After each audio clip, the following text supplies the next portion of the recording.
Here are some excerpts from a book of homilies released in 1881 by Father Charles Arminjon, 1824–1885.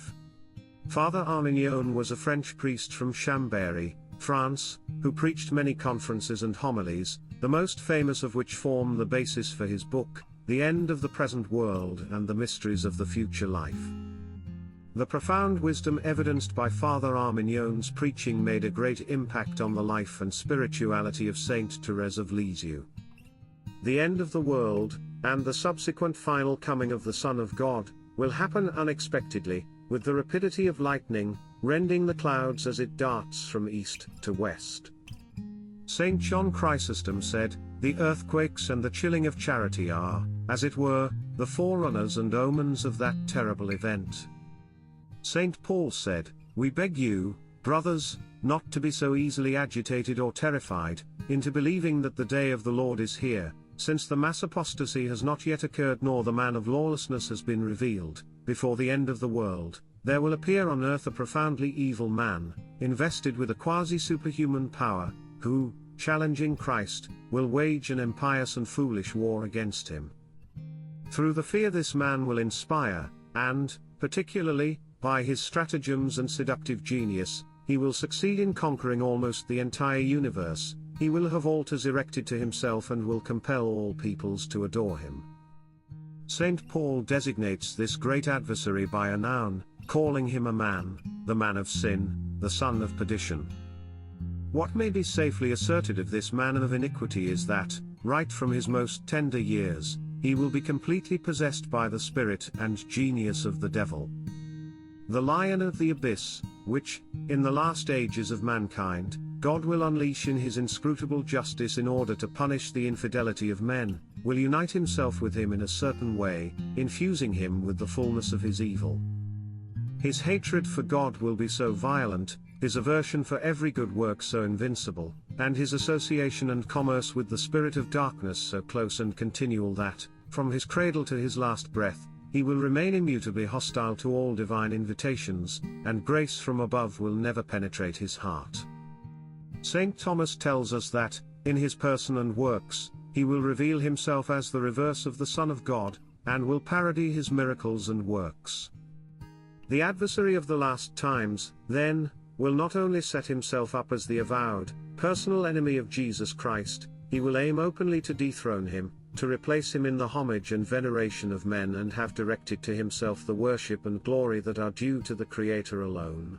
He will declare, says Saint Thomas, that he is the supreme, eternal being, and, by virtue of this, he will ordain that honors and a cult of worship shall be accorded to him. Thus, he will have priests, he will have sacrifices offered to him, he will demand that his name should be invoked in oaths, and that men should use it to guarantee the security of treaties. Saint Thomas characterizes this delegate of Satan by calling him the fountain of evil, the prince and instigator of all the covetousness of the flesh and all the aberrations of the mind, so much so that the masters of lies and architects of evil who have followed one another in the course of the ages will seem, by comparison with this man, mere pygmies beside a giant. If you ask why divine providence will allow him to exercise such power and seduction, St. Paul the Apostle gives us the reason: because they have not opened their hearts to the truth in order to be saved. In punishment, God is sending them a perverse spirit which leads them to give credence to falsehood, so that all who have not believed the truth but have delighted in iniquity will be condemned.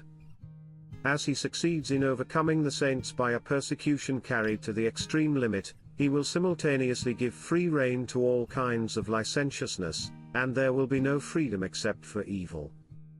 He will be a master of the occult sciences and in the art of magic, and, through the agency of demons, he will perform wonderful deeds, which deluded men will take for true miracles. The first of these miracles mentioned by Saint John will be an apparent resurrection. Secondly, the man of sin will make fire come down from heaven, in order to create the belief that he is the master of nature, the ruler of seasons, and that he has dominion over the sky and the stars.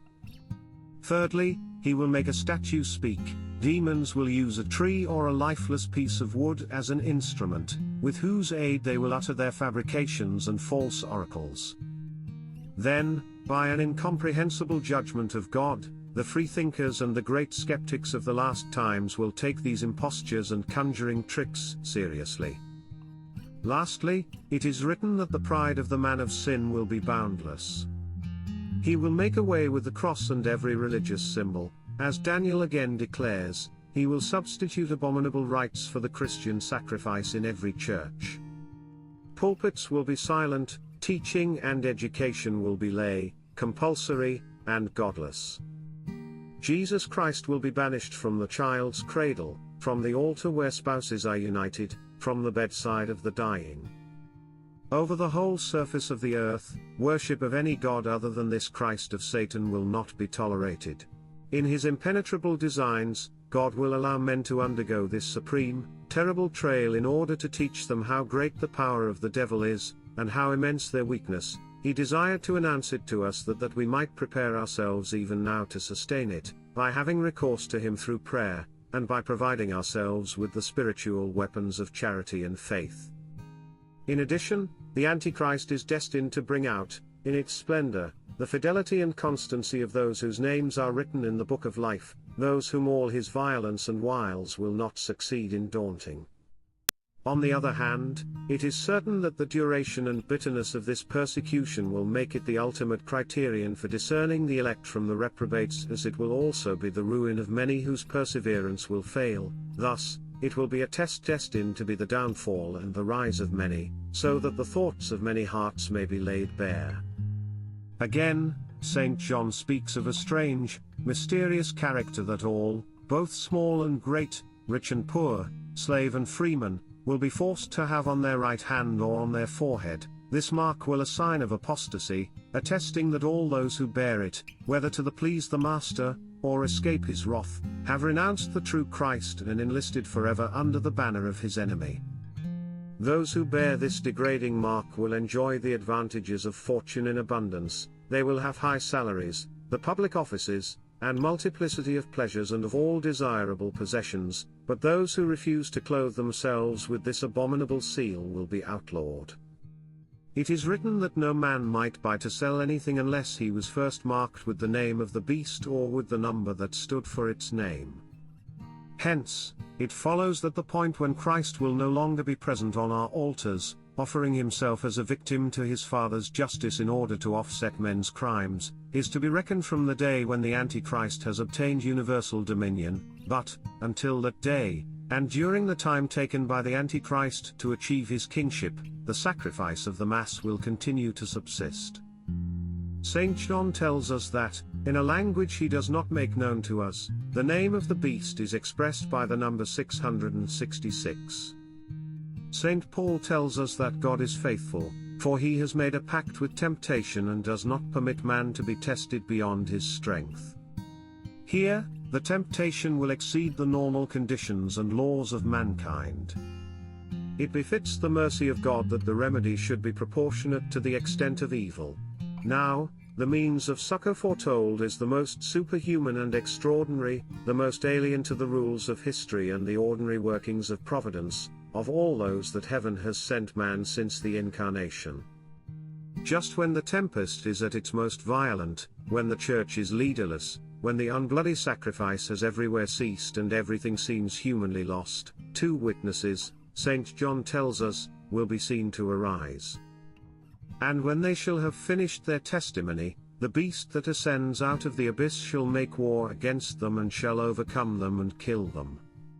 St. John does not tell us what the fate of the Antichrist will be, but St. Paul teaches that the Lord Jesus will destroy him with the breath of his mouth and annihilate him by manifesting his own presence. At the outset, what is certain and should be taken in faith is that, of all the persecutions the Church has had to suffer, that of the Antichrist will be the most terrible, and the most violent. First, because this persecution will be general, and will extend over the whole earth.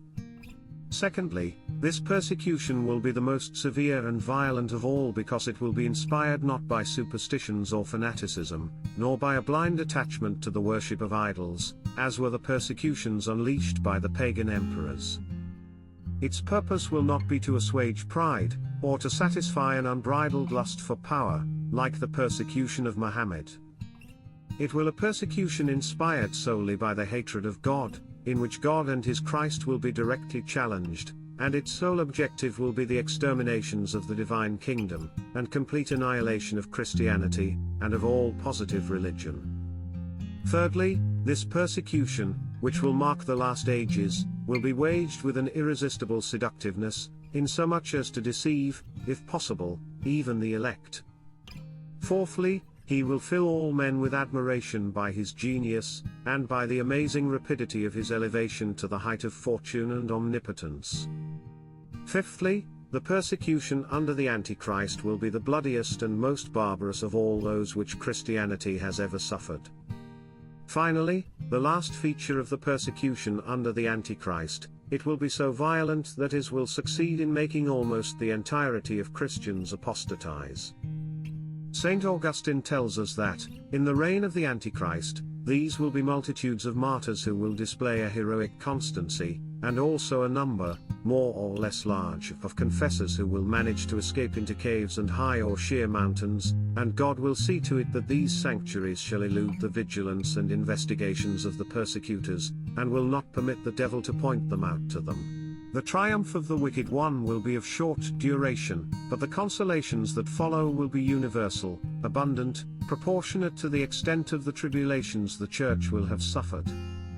And then the seventh angel blew his trumpet, and loud voices in heaven cried out, the voices of angels and of virgins, together with the voices of confessors and holy martyrs, will hail Christ with praise and acclamations, giving thanks for his victory over the Antichrist, and for the extermination of the wicked.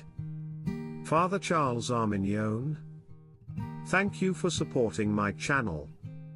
May God bless you and keep you.